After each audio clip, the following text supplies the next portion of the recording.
सगळ्यात धोक्याची बाब म्हणजे हे जर मिंदेंचा प्रस्ताव असेल तर वर्षा बंगल्याच्या बरोबर बाजूची गल्ली हा इथूनच तो ग्रीन झोनकडून रेसिडेन्शियलमध्ये होत आहे. म्हणजे मुख्यमंत्र्यांच्या नाकाच्या खालतून काय काय खेचलं जातं आणि काय काय खेचलं जाऊ शकतं हे मुख्यमंत्र्यांनी विचार करावा. ते आम्ही नाही, ते मिंदेच करतात, तुमचंच मित्रपक्ष. म्हणजे आमचं मुंबईकरांचं रक्त एक तर मिंदे किंवा भाजप हे विकायला चाललेलं आहे. आत्ता हे मिंदेंच्या हातात गेल्यानंतर त्यांच्या तोंडाला पाणी सुटलेलं आहे आणि हे सगळं लुटायचा प्रयत्न आहे. सनसेटच्या आधी कदाचित हेलिकॉप्टर घेऊन जातील दरेगावला, पण मी पुन्हा एकदा तुम्हाला ह्या प्रस्तावर आणेन. अनेक वर्ष, म्हणजे खरं पाहायला गेलं तर 25 वर्ष मुंबई महानगरपालिकेत असताना आमचा फोकस ह्याच्यावरच होता की मुंबईतलं प्रत्येक रिक्रिएशन ग्राउंड असेल, प्लेग्राऊंड असेल, मोकळी मैदानं असतील, ह्याला संरक्षण देऊन ते कसं चांगलं तसंच टिकवता येईल. मातीची मैदानं राहतील सर्वसामान्य जनतेसाठी, खेळण्यासाठी, फिरण्यासाठी, जाऊन बसण्यासाठी, थोडा मोकळा श्वास घेण्यासाठी. विकासासोबत ही मैदानं देखील कशी टिकतील ह्याच्यावर पूर्णपणे आमचा प्रयत्न होता आणि तो यशस्वी ठरला.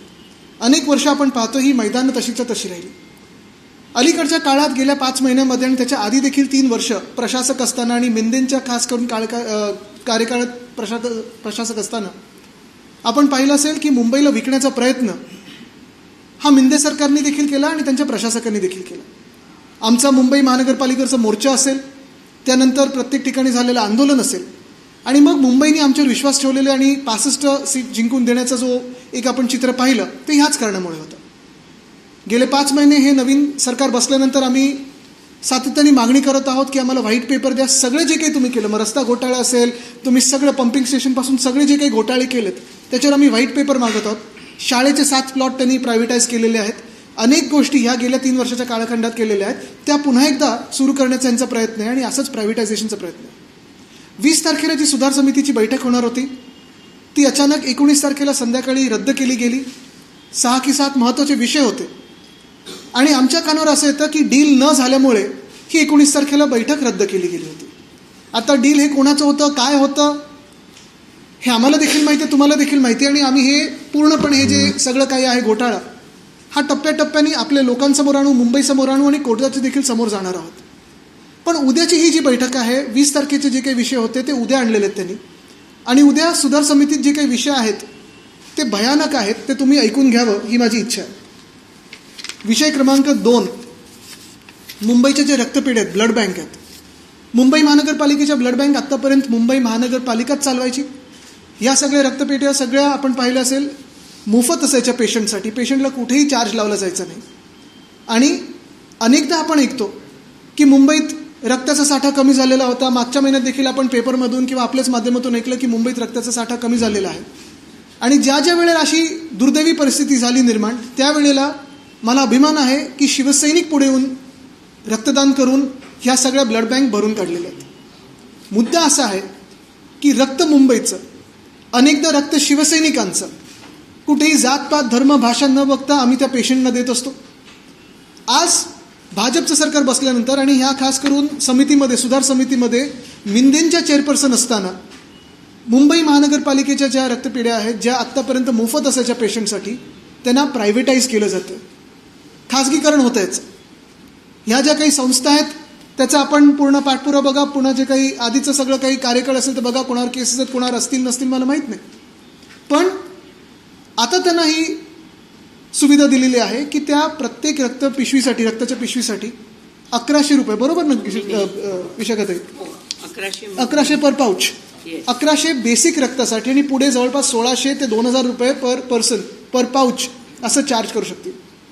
म्हणजे आमचं मुंबईकरांचं रक्त एक तर मिंदे किंवा भाजप हे विकायला चाललेलं आहे हे ह्या प्रस्तावामधून स्पष्ट होत आहे. मी आग्रही राहीन ह्याच्यावर की उद्या भाजपने देखील याच्यावर भाष्य करावं की तुम्हाला मुंबईचं रक्त विकायचं आहे का. मुंबईत जे पेशंट येतात या मुंबई महानगरपालिकेच्या हॉस्पिटल्सवर विश्वास ठेवून, आणि आपण पाहिलं असेल मुंबई महानगरपालिकेचे हॉस्पिटल्स एवढे सुसज्ज होते, एवढे ॲडव्हान्स होते की आत्तापर्यंत देशभरातून पेशंट हे आपल्या हॉस्पिटलमध्ये यायचे. जवळपास प्रत्येक दिवसाला 80,000हून जास्ती पेशंट यायचे. सर्दी खोकल्यापासून कुठचाही रोग झाला असेल तरी मुंबईत येऊन बरे होऊन त्यांच्या गावी निघून जायचे. पण आज आपण पाहतोय दुर्दैवाने असे की आपल्या ब्लड बँक ज्या होत्या, ज्या आत्तापर्यंत फ्री ऑफ कॉस्ट होत्या, त्याच्यावर आता भाजप किंवा मिंदे ह्यांचा डोळा आहे. आणि मुंबईचं रक्त, शिवसैनिकांचं रक्त किंवा ह्या रक्तपेढ्यांमध्ये ज्या ज्या लोकांनी रक्तदान केलेलं आहे त्या रक्तातून देखील यांना पैसे कमवायचे आहेत. एवढं घाणेरडं काम हे उद्या मिंदेंचे चेअरपर्सन आणि मिंदेंचा जो काही प्रस्ताव आहे तो ह्याच्यातून कळत आहे. आता पुढचा प्रस्ताव बघा, विषय क्रमांक 3. आता पुढचे जे 3 प्रस्ताव आहेत ते साधे आणि स्पष्ट आहेत. जे आम्ही पहिल्या दिवसापासून आमचा आरोप होता की मिंदेंना मुंबई विकायची आहे, मुंबईचा सगळा जो काही भूखंड आहे त्याच्यातून श्रीखंड खायचं नाही, अजून काय काय खायचं आहे, मोकळी मैदानं मुंबईत ठेवायचीच नाही आहेत. आणि हे उद्याच्या 3 प्रस्तावांमधून दिसत आहे. जो प्रस्ताव नंबर 3 आहे तो म्हणजे बँड्रा वेस्टमध्ये आहे. तो RG प्लॉट आहे. गेले 10 वर्ष तिथे मुंबई फुटबॉल असोसिएशनचं, म्हणजे मी ज्याचा अध्यक्ष आहे, पण इतर देखील अनेक वर्ष तिथे फुटबॉलचं ग्राउंड राहिलेलं आहे. तिथे सगळे टुर्नामेंट होतात.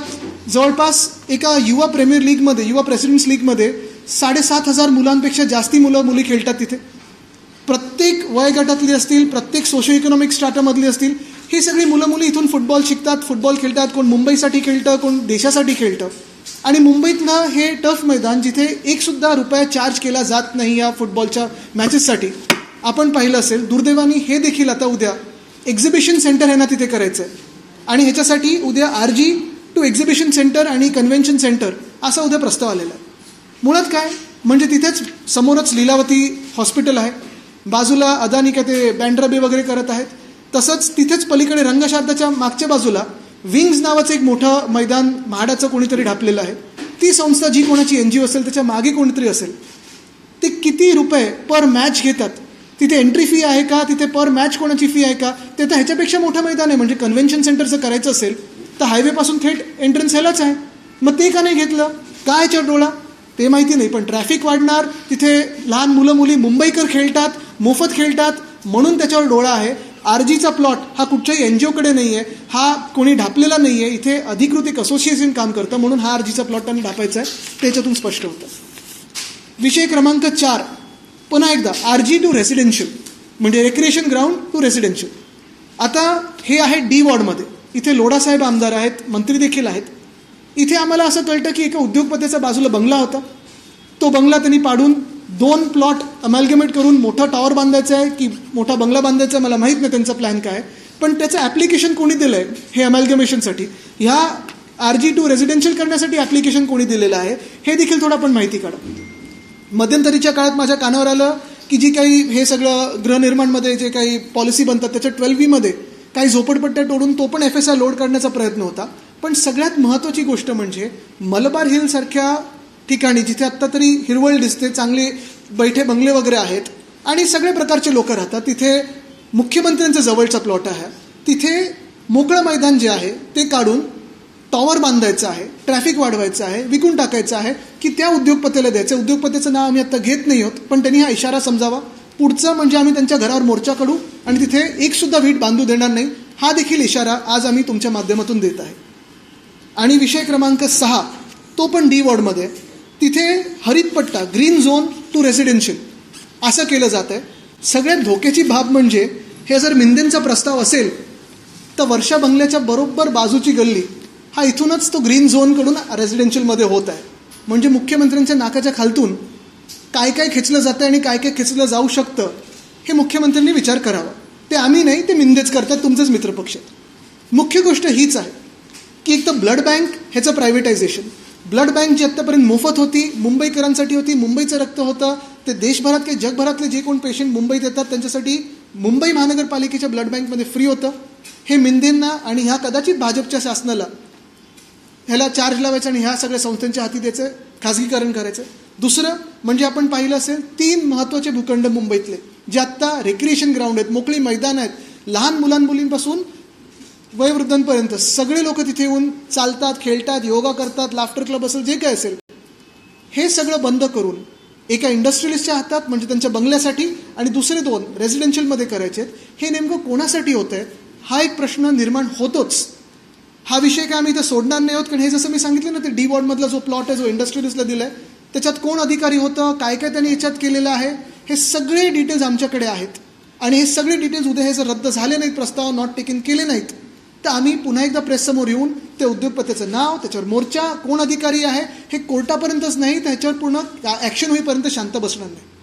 मुंबईतले भूखंड हे मुंबईकरांच्याच हातात असायला पाहिजेत. आणि खास करून जी मोकळी मैदानं आहेत, RG असतील, PG असतील, म्हणजे रेक्रिएशन ग्राउंड असेल किंवा प्लेग्राऊंड असेल, कारण अनेक आता आम्ही पाहतो क्लस्टर, आता अभ्युदयनगरमध्ये पण मी ऐकलं 48 मैदानं काय आता ते बदलून तिथे पण बिल्डिंगी बनणार आहेत.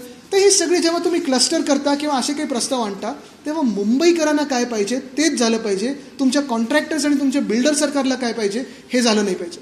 आणि आज मी आपल्याच माध्यमातून बाकी आमचे सगळे जे विरोधी पक्ष आहेत, मग त्याच्यात काँग्रेस आहे, मनसे आहे, राष्ट्रवादी काँग्रेस असेल, इतर जे घटक पक्ष असतील मुंबई महानगरपालिकेतले, आणि भाजपला सुद्धा आग्रह करत आहे की उद्या तुम्ही ह्याला विरोध करा जर तुमचा प्रस्तावाला ह्या पाठिंबा नसेल तर.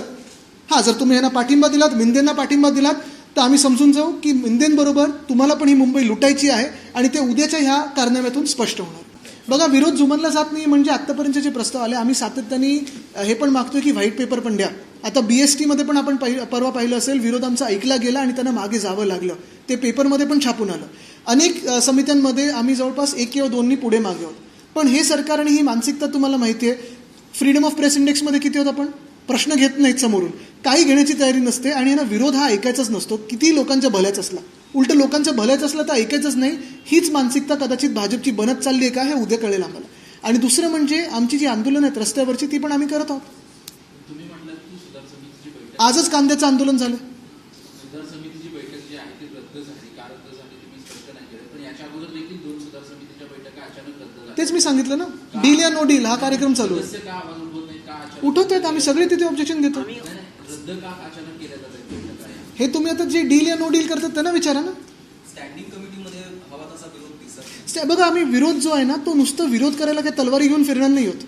विषय जर आम्हाला योग्य वाटला तर आम्ही मुंबईसाठी पाठिंबा देऊ.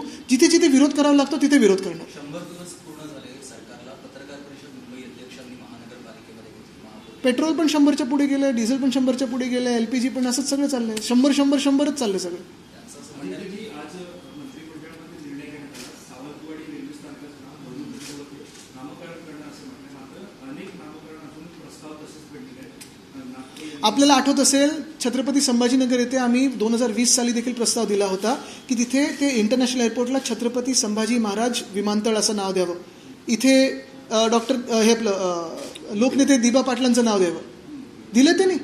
पण मी पुन्हा एकदा तुम्हाला ह्याच मुद्द्यावर आणीन, कारण कितीही काही नामकरण किंवा दुसरं काही विषय त्यांनी आणण्याचा प्रयत्न केला तरी उद्या हे जे 3 भूखंड, मुंबईचे भूखंड, आणि ह्याचं महत्त्व तुम्ही समजून घ्या. 20 वर्ष 25 वर्ष जे कोणी सत्तेत होतं, मग राज्यात असेल किंवा इथे असेल, हे वाचवण्याचा प्रयत्न केला. आत्ता हे मिंदेंच्या हातात गेल्यानंतर त्यांच्या तोंडाला पाणी सुटलेलं आहे आणि हे सगळं लुटायचा प्रयत्न आहे.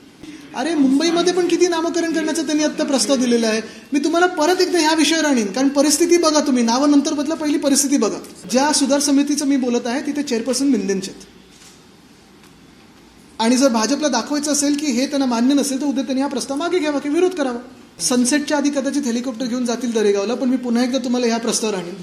मी तुम्हाला पुन्हा एकदा राजकारण सोडून ह्या विषयावर आणीन, कारण हे विषय महत्त्वाचे आहेत. मुंबईच्या रक्ताचे विषय आहेत आणि मुंबईच्या श्वासाचे विषय. मुंबई आता 100 दिवस पूर्ण झाले त्यांचे. पत्रकार परिषद मगाशी म्हटलं तसं मुंबई अध्यक्षांनी घेतली. किरीट सोमय्या महापौरांच्या शेजारी बसून अधिकाऱ्यांना कपडे घालतात का? सत्ताधारी महापौरांच्या ऐवजी इतर नेत्यांच्या मार्फत ही सत्ता मुंबईची चालवत आहे. प्रशासन तुम्हाला दिसतंय सूटबूटचं सरकार किंवा कॉन्ट्रॅक्टर बिल्डरचं सरकार एवढंच चाललंय. जनसामान्यांचं सरकार किंवा मुंबईकरांचं सरकार वाटत नाहीये. टक्केवारीची चर्चेमध्ये मी पुन्हा एकदा तुम्हाला याच्यावर आणेन, डील या नो डील. पण ही मैदानं जेव्हा जेव्हा जातात या आधी शिवसेनेने थेट जाऊन त्या ठिकाणी जाऊन आंदोलन केलेले. तुमची ते तर करणार आहोत आम्ही, पण मी सांगितलं ना, आत्ताच तुम्हाला सांगितलं मी, जिथे कुठे जे आहे D वॉर्डमध्ये वगैरे सगळीकडे आंदोलन करणार. पण उद्या जर प्रस्ताव असेल तर भाजपनी पहिलं दाखवा ना आम्हाला की मैदानाबद्दल त्यांना पण थोडी काळजी आहे. नुकतीच एक शाळेचं उद्घाटन जे शाळेच्या भूमिपूजनाचा कार्यक्रम घाटकोपरमध्ये पार पडला. शाळा पण प्रायव्हेटाईज करतात. शाळा प्रायव्हेटाईज करतात. चंद्रशेखर बावनकुळे त्या ठिकाणी मुळात तुमचे आमदार सुद्धा मुळात तुम्हाला हेच सांगतो मी सगळीकडे सगळं काही विकून टाकायचं हाच प्रयत्न भाजपचा आहे का हे उद्या मला कळेल. पण त्या कार्यक्रमाला जमू मी तुम्हाला आता परत हेच सांगतोय. कोणी तुम्ही काही प्रश्न विचारला तरी उद्याच्या वर मी बोलत आहे. तुम्ही काल बोललेत ना ते पीछे का छोडो अभी 2047 का देखो.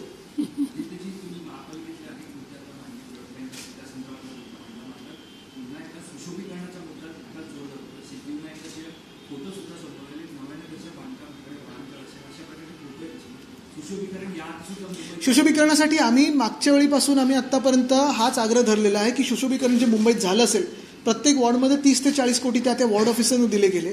काय नेमकं सुशोभीकरण झालं? कारण अनेकदा आम्ही एक्सपोज केलेलं आहे. कुठे डिवायडर तसेचे तसेच पण त्याच्यावर 20 कोटी दाखवलेत, 40 कोटी दाखवलेत. सगळं व्हाईट पेपर काढा. काल उपमहापौरांनी आयुक्तांना पत्र दिलं आणि ते सातत्यानं असे पत्र देत असतात की राजशिष्टाचार पाळला जात नाही, आम्हाला मान दिलं जात नाही, आम्हाला बोलावलं जात नाही, आमची नावं लिहिली जात नाही. त्यांचं भांडण मी नाही लढणार त्यांच्यासाठी. त्यांची लढाई त्यांनी लढू द्या. त्यांना माहिती कुठे गेलं, त्यांना तो मान मिळेल तसा मिळेल. आमच्यात होता तेव्हा चांगला मान होता. महत्त्वाची गोष्ट परत एकदा उद्याच्या भूखंडांबद्दल काय. तुम्ही पाहत आहात विस्टा न्यूज मराठी.